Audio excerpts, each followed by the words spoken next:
એસી અને આઈસો માર્કા વગરના હલકી ગુણવત્તાની ખરીદી. ચલાલા નગરપાલિકા દ્વારા ખરીદ કરાયેલ વોટર કુલરમાં ભ્રષ્ટાચાર થયાનો આક્ષેપ. ચલાલા નગરપાલિકામાં ધારાસભ્યની ગ્રાન્ટમાંથી જ ખરીદ કરાયેલ વોટર કુલર, રો સિસ્ટમ સાથેની ખરીદીમાં ભ્રષ્ટાચાર થવા હોવાનો આક્ષેપ કરી યોગ્ય તપાસ કરવાની 2 સદસ્યો દ્વારા લેખિત રજૂઆત કરવામાં આવી છે.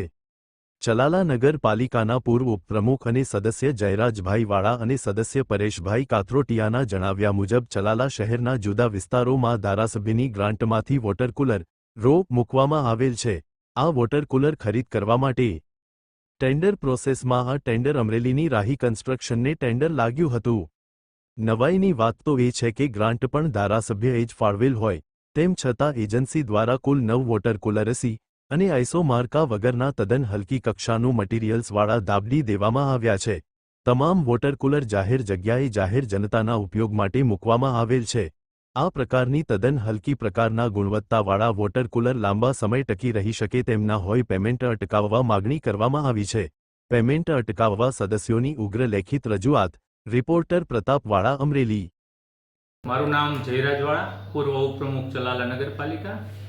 મારા દ્વારા આક્ષેપો નહીં પણ રજૂઆત જે કરવામાં આવી છે, કારણ કે હમણાં થોડા સમય પહેલાં ચલાલા શહેરમાં વિવિધ જાહેર સ્થળો ઉપર 9 જગ્યાએ આરઓ સિસ્ટમ અને વોટર કુલર મૂકવામાં આવ્યા. આ તમામ વોટર કુલર આદરણીય ધારાસભ્યશ્રીની ગ્રાન્ટમાંથી મૂકવામાં આવ્યા, પરંતુ જ્યાં જ્યાં જગ્યા ઉપર આ વોટર કુલર મૂકવામાં આવ્યા છે ત્યાં શહેરીજનો અને નાગરિકો દ્વારા અમને રજૂઆત કરવામાં આવી કે આ વોટર કુલર એકદમ નબળી અને હલકી કક્ષાના, નબળી ગુણવત્તાના હોય.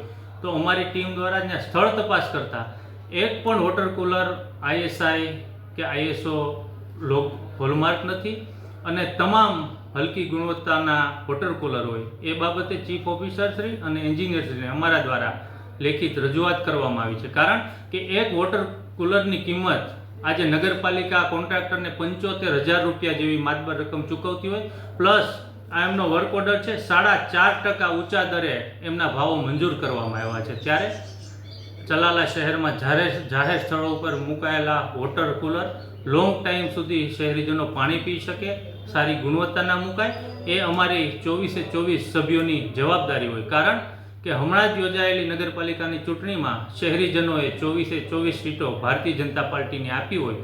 સારી ક્વોલિટીના કામો થાય, સારી ગુણવત્તાના કામો થાય અને શહેરીજનોની આશા અને અપેક્ષાઓ પૂર્ણ થાય, એ અમારી સૌની ફરજ સમજી આજે જે અમે અરજી આપી છે, તો એમાં અમારી આપના માધ્યમથી પણ વિનંતી છે કે ચીફ ઓફિસરશ્રી, એન્જિનિયરશ્રી સ્થળ તપાસ કરે અને એજન્સી જો દોષિત હોય તો એમના ઉપર કડકમાં કડક કાર્યવાહી કરે અને આમનું પેમેન્ટ પણ ના આપવામાં આવે.